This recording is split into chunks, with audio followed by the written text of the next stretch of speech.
everyone in the cast. How was day one of your shoot? Be involved. Boy. Oh, okay. How was your day one? Ano na kayo nakita sa set in front of the camera? Yeah, day one was like we were still more or less parang trying to feel our way in. Especially nasa ibang bansa ka, and then you try to do your internalization as a OFW in Japan. It's been in Japan for more than 10 years.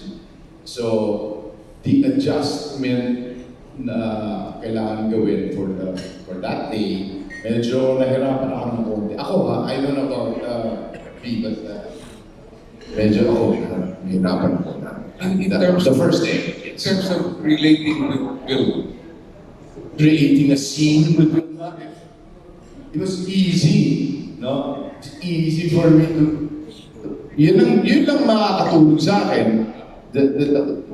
When I listen to her, when I look at her, when she does her thing, and Vilma Santos, always Vilma Santos, like, thank God, buti nandyan siya. So, nakalagpas ako that day. But after that, tumuloy-tuloy na. Yeah, okay na. Everything went well.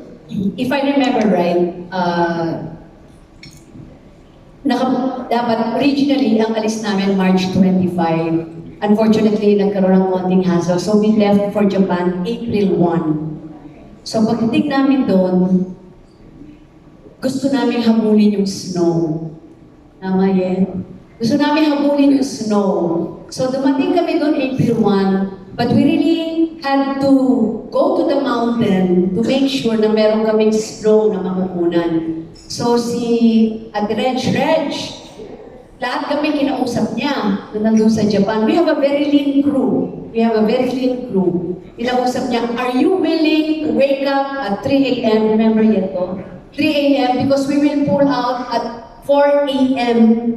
going to the mountain to shoot. Remember, directed by? So, alam niyo, siguro excited din kaming lahat, and maybe because we love the movie. So, lahat po kami nasa lobby ng 4 o'clock. 4 o'clock. Yeah, for Nasa lobby kami lahat ng 4 o'clock. I think if I'm not mistaken, 4:10 a.m. pumupull out na kami para pumunta doon sa mountain. I'm sorry, I forgot the name of the place. And, Mount?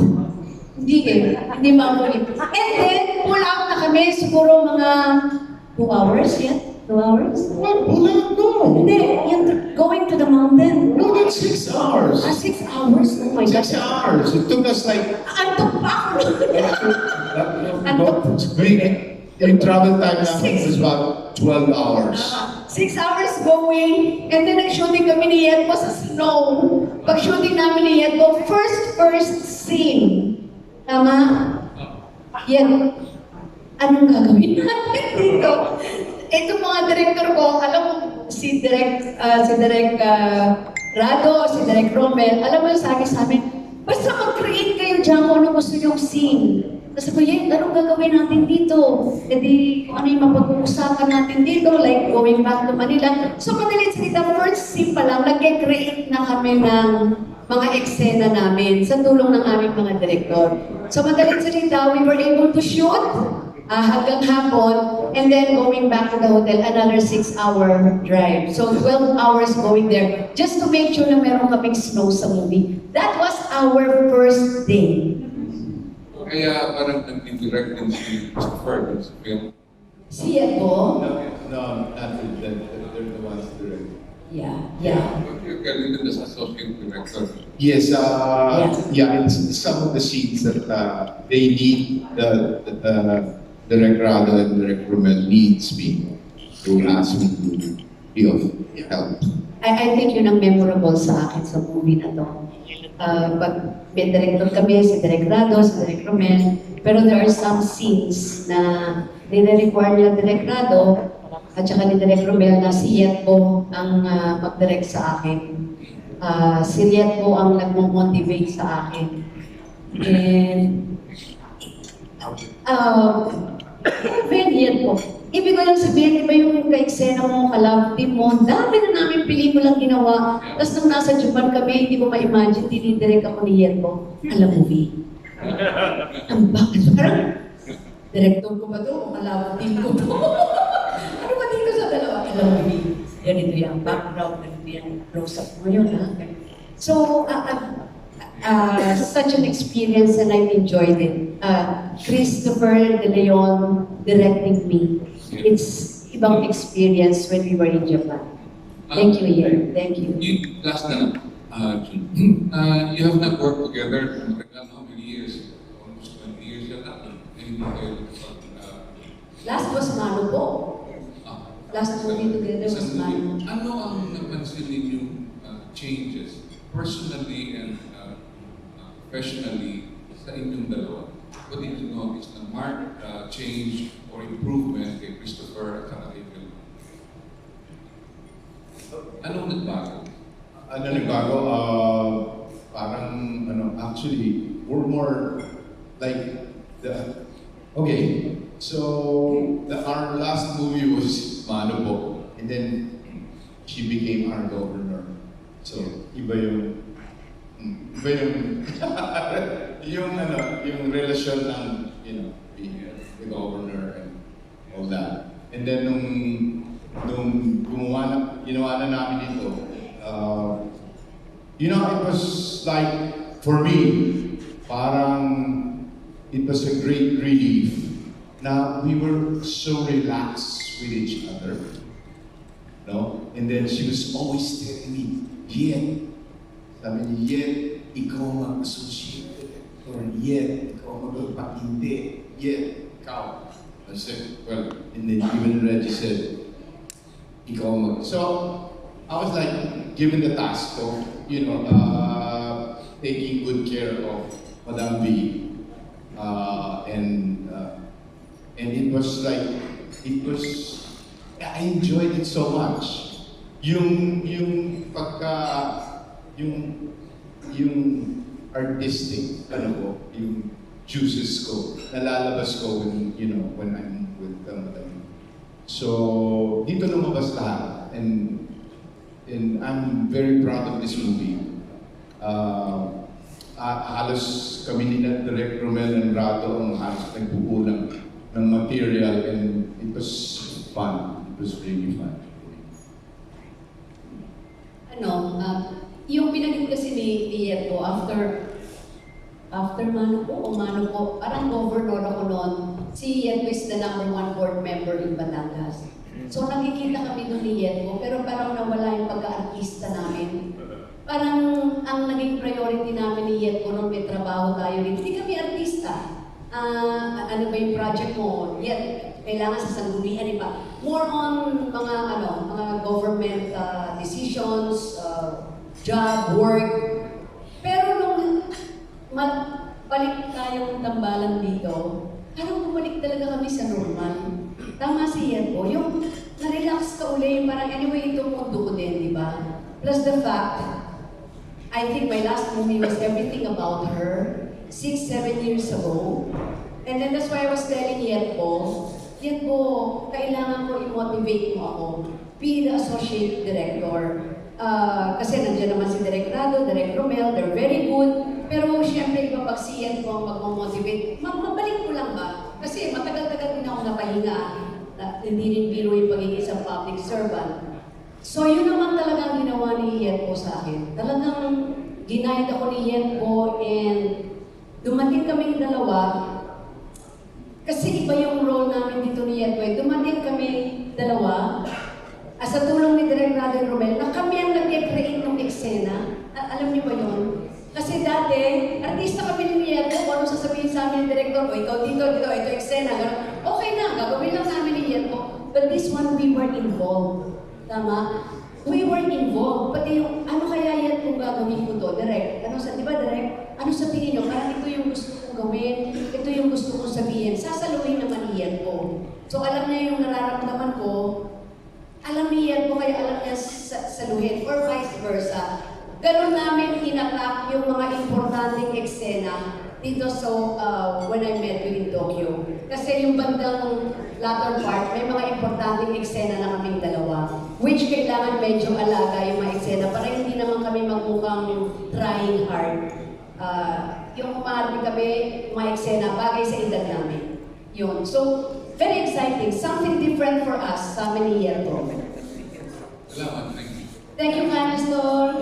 Thank you, Nestor. Pero singin ko lang bago yung next, no? Para makarelate yung iba sa atin. No? Ako kasi, alam ko yung, share ni Ate B yung eksena. Ayun, di ba? Yung shoot nyo. Nasa ano kayo na, cable car. Yun ang una sabi ni Direk Roman na shoot, di ba? Ang bongga. At saka, ang bongga rin, sasingin ko na, ang daming mga artistang sikat na nag-share talaga ng publicity photos, poster of when I met you in Tokyo. Talagang kahit sila excited. Oo, yan. Nakakita ko lang si Claudine Barreto. Post siya lang yung ating Thanks, Claude. Thank you, my baby. Okay. Okay, next. Medyo tanongin ko lang muna yung ibang kaso doon. Kasi syempre, napakalaking karangalan na work with Miss Vilma Santos. Tanongin ko lang, si John, si Gabby, si Kakay, si Darren, and Cass. How does it feel working with them? What we learn from nakatrabaho? Okay, unahin natin si John. John, Well, thank you po sa question. First po, syempre sobrang pressure po kasi syempre first time ko makawork si Vilma Santos and super busy for the Leon. Pero sobrang kilig din po kasi nabigyan po ako ng opportunity to work with them. Of course, sa bago kagaya ko, nakatrabaho ko. Ayun, sobrang kilig and excited ako sa pelikula po. Gabby. Hi. First time mo ba? Okay, trivia to. Trivia. Actually, kanina sinesearch ko para sigurado. Anyway, when I was 3 years old, 1981, I was born 1970. Nakasama ko sa pelikula nila, directed by Elwood Perez, yung Pakawalan Mo. I was the baby there. So, kinikilabutan ako. So anyway, kung tatanungin niyo ako kung ano ang experience ko, nakaka-frustrate kasi kami, dapat ang title yung sa amin when I met you in Manila. Sila lang yung nag-Tokyo. Okay, ito parang clear. Kamusta siya ka-eksena si Ate V? Ka-eksena ko siya via FaceTime. Pero hindi ko siya nakakausap. Kasi siyempre, alam naman magtawagan kami. So, eksena, kunyari na magkausap ang hirap. Parang pinatikim lang ako ng experience. Kasi wala akong maalala ng 3 years old ako eh. So, sana opportunity sana na maka-eksena mo. Of course, Tito Boy na nakatrabaho ko na, si Ate V talaga, it's always been a dream to experience. I mean, kahit sino naman na artista, pero pagkasama mo si Ate V na thinking, growing up, when I was yun nga, baby ako na, I did a movie. Yun ang sabi ng daddy ko sa akin. But now, yun nga na-experience ko to do a movie na ito na when I met ito, hindi pa rin kami nagka-eksena. So, kanina nagkitaan kami sa backstage. Yun lang, sabi, Gabi sa Ate V. Galing ng eksena. Hindi ko talaga may imagine na nagka-eksena tayo. But to be part of this movie, isang tawag lang sa akin ni Miss Reggie. Nung sinabi, nung linatag yung alam mo, wala naman isip-isip Ate V, Tito Boy, and it's always been an honor to work with great actors. Kasi kahit pagsama-sama natin ko ilang taon sila sa industriya, hindi mo talaga sila makakabunan o makahabol. But you'll learn a lot from them. And I'm very honored, very honored. Ito actually mga directors na to, grabe. Di ba di ba ako pinapanganak? Ano na sila. So, they're very, very supportive. Very, thank you. Ang bongga. Thank you. Pero ito yung swerte sa lahat. Kasama siya, di ba? Si Kakay. Yes po. Actually, nakatrabaho ko na si Ate V sa In My Life.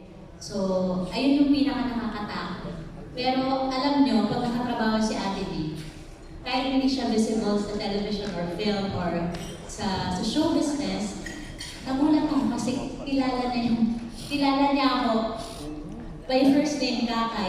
Ako yung parang nahiya, ako yung parang, Hindi ako makatulog, isang eksena lang ako sa In My Life, pero hindi ako nakatulog. Tapos syempre, maliit lang yung role ko doon, mabilis lang. Yun talaga isa sa mga pinag-play ko, na makatrabaho ko siya ulit. And si Tito Bo, syempre, sino ba naman din ang wapo ni Tito Bo?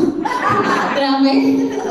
Tapos, first time ko siyang nakatrabaho sa isang pelikula.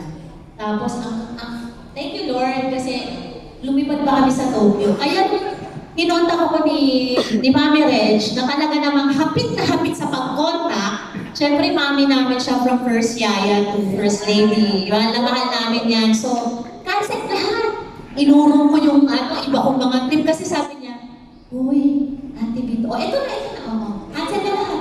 Agad-agad, cancel na, buka na ng ticket. Inayos ko na lang yung schedule kasi nung sinabi pa lang na Boy de Leon and Vilma Santos, hindi ko para tumanggi, di ba? Ano ka ba sa industriya para tanggihan mo yung Vilma Santos and Boy de Leon? Siyempre, sinagot na ni Lord yung makatrabaho ko na si Tito Bo. Sa pelikula, hindi lang yung mga guessing-guessing, tapos si Ate Vic. Tapos, ang sarap pa, bakit ganon? Talagang ma-admire mo pa rin sila. Sila talaga yung titingaliin mo, hindi dahil sa husay nila, kundi kung paano sila sa mga tao. Kung paano sila sa mga tao, kung paano sila sa kanilang mga co-actors off-cam and on-cam. And yung collaboration sa pelikulang to, tulong-tulong talaga kami. And mas stricto pa nga sila direct pagka kaharap namin sila Adrian, yung ganyang mukha ni Direk Rato, tapos si Direk Romel, pagka umiinit na yung sulo niya, di ba? Oo. Kasi makukulit kami, pag kami magkaka-eksena nila dito mo, ang gugulo namin, wala pa kasi si Tita Lynn, isa pa yun, di ba? So, hindi ko na-feel na Ate B siya. Hindi ko na-feel na Tito Bo siya. Yung, alam mo yung boy din, wala, yun yung gusto ko na makipagtrabaho sa mga talagang mga batikang na actors and actresses natin. Kasi never nilang pinaka-feel na, kakay ka lang. Sabihin naman natin real talk, di ba? May mga ganun tayo makakatrabaho na, pero, name drop, charik, joke lang. Mukhang may hugot. Hindi kasi, real talk lang. Kasi ganun sa industriya natin, di ba? Ganun sa industriya natin. Pero ang laking-laking pasasalamat ko na kahit ang dami namin pinagdaanan sa shoot, napakasaya talaga namin. Kung makikita niyo yung mga bloopers namin, sila Direk Romel, ay naku po, lalo na po sa Tokyo, sobrang grabe yung mga bloopers namin doon. And sobrang pasalamat ko na andun din si Tito Bo. Ginagay-gay kami sa ibang eksena ng mga sumasawalan at tayo sa kakulitan. And sobrang blessed po itong production na ito kasi from the producers and all the staff na kasi masyado po kaming happy talaga dun eh. So kahit minsan nagkakasagutan kami o real talk lang, ang saya ng production. Andito pa rin kami sa harap ninyong lahat at pinipresent namin itong napakagandang pelikula na to. So blessed itong pelikulang ito because the people are kind. Itong production na to, bukod po kasama namin si Ate P and Tito Bo. Sobrang blessed of the cast and of the producers and all the people involved in this movie. So, kung kayo po ay makakapanood nito, I swear, your heart will be blessed after. Kasi this is a very heartwarming movie. And it's a different Vilma Santos and Boy de Leon. Grabe. Parang kasi 60 years old, pinapanood ko sila kasi kinikilig ako. And I love you. I love you. I love you. I love you. I was telling Boyen, alam na sa inyo lahat, in my life kasi halos 1-2 sequences lang kami ni Kakay. Alam mo, one thing I've realized with Kakay, pagka eksena nyo dito, beware. Kasi ito, pag may eksena, hindi mo alam in the middle of the scene, adlib ng adlib. Pag hindi ka marunong sumagot sa kanya, kakainin ka ng buhay. Sa galing niya. No, really, I mean it. Di ba yan po? Totoo yun, Kakay. Thank you, I love you. Ang bongga, oo. Ang saya-saya ni Kakay. Pero mo, natawag ka ni Ate B sa first name mo, Kakay, di ba? At least hindi darling, ha? Kasi minsan talaga, may lumapit sa akin, June, touch kay Ate B. Talagang darling ang tawag niya sa akin. Ako nag-gusto sa akin. Hindi na ako umibo. Pero eto, syempre, tatanong, sabay na kayong sasagot kasi parang di ba, dapat sabay, oo. Cassie and Darren, yan. Okay, so following up with what Gabi said, yes, we are team, hashtag, when I met you in Manila. So, same thing, Miss Vilma Santos through video call. So I just put it in my head na, okay, Cassandra, this is Vilma Santos. So you need to focus, galingan mo.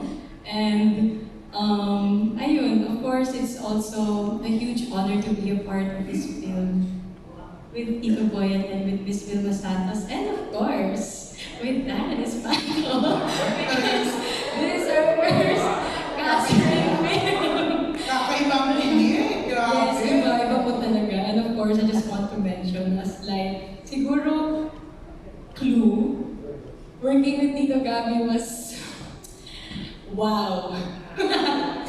Crazy. Abangan nyo yan guys, as in. 8 years na. Pero kasi bago si Darren, ang mami mo, naging anak ni Ate B na hindi niya alam. Naghihiganti siya, anak niya pala yun. Di ba pinaligawan niya kay Jeffrey Santos? Dalalas, oo, yung nanay mo, naging anak ko. Hindi walang biro! Kapag ang ate mo. Oo, si Carmina. Naging anak ko si Carmina sa ano ang movie? Paglangit ang umatol. Tapos ito na yung anak, ka-eksena ko pa rin. Diba? Eksena sa cellphone. Sa cellphone. Nasa... Sinawin natin sa cellphone. Ayun lang po. Wait, Yan, ikaw Darren, yan.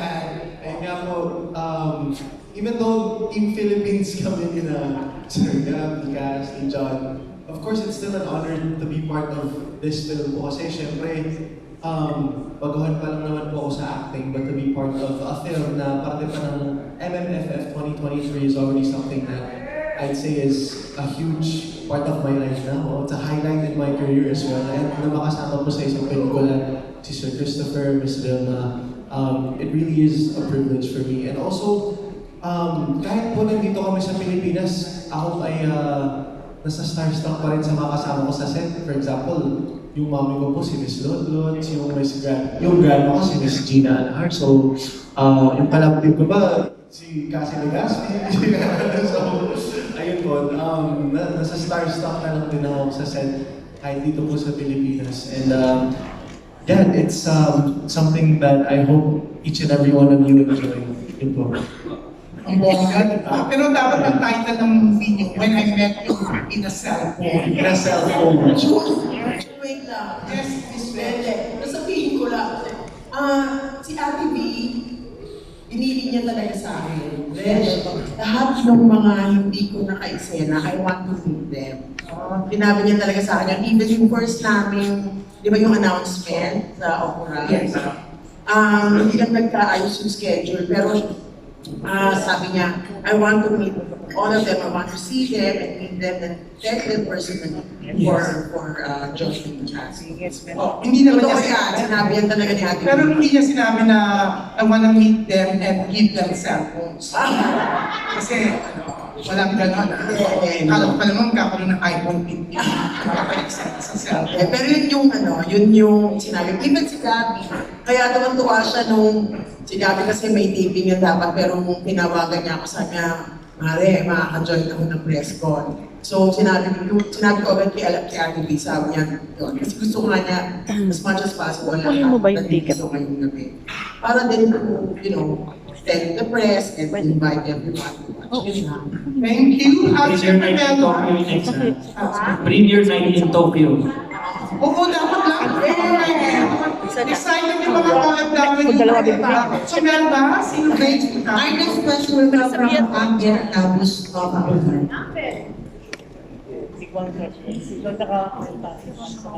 Yes. Hi! Hello, Andre. Hello po. Good evening. Kay Vian po at kay Ate V. Paano nyo gusto mong i-describe yung naging evolution ng love team nyo? Kasi since day one talaga, 70s, 80s, 90s, nandun pa rin kayo. And then, pati yung mga fans ninyo, mga supporters, nag-evolve na rin, especially now with the social media, naging platform, yung mga anak-anak kapopo ng mga dati ng tagahanga, na fans nyo rin hanggang ngayon. Naging fan nyo na rin. So how do you want to describe yung evolution tandem ninyo na naman?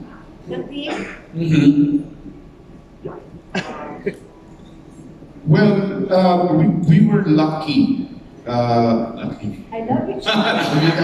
we were fortunate enough to be directed by. One thing good about our team up is because we were directed by like Santos Castillo, there was Ishmael Coronel, there was like Eden and Eugene, and these were all and these were all beautiful, movies with beautiful and Perez and beautiful stories and materials that we can show. And we were just fortunate to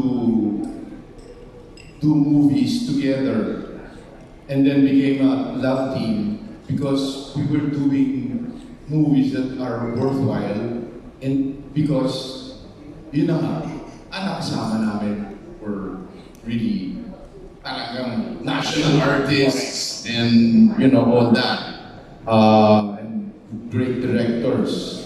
And even if